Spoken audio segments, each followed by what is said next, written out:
electric field of magnitude 100 volts per meter pointing straight down, existing just above Earth's surface. So we can make like a small sketch on this. We have this uniform electric field. This means it's constant. And it's pointing straight down, so I can really draw the field lines. Since it's uniform, I will make all of the lines like parallel and equidistant, showing that we have this constant electric field. Its magnitude is 100 volts per meter. We want to find the potential difference between the ground and the top of a 75-meter tall building. So I have here this building. Its height is 75 meters. We want to find the potential difference, delta V, between these 2 points, the point at the bottom and the point at the top of the building. We can see that the separation between them is clearly D equals 75 meters. Since I'm also given the electric field, I will use the formula that links the potential difference, delta V, to the electric field. So this is the formula, and it's quite straightforward. I'll just substitute. This gives me minus 7,500 volts. This is the potential difference between the top and the bottom of this building. Now in part B, we are asked to find what uniform surface charge density would be required on Earth's surface to create such a field.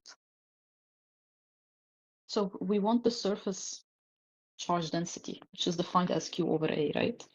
Now I don't have Q. I also don't know the area. If I want to use the area, this has to be like the area of all of Earth, which does not really make sense. So what I will do is I will actually make use of the potential difference and the presence of this building. I will assume this building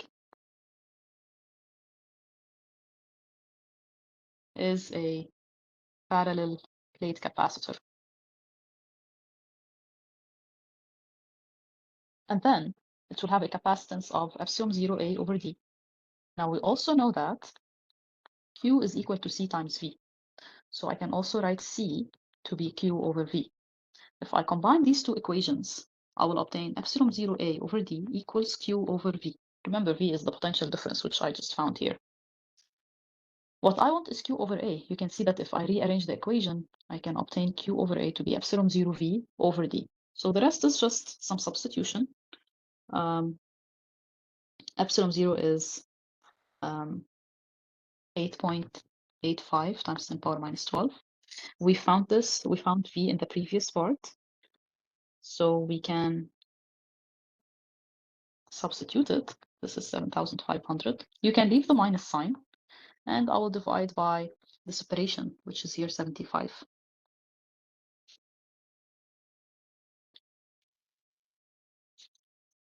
I will just calculate this.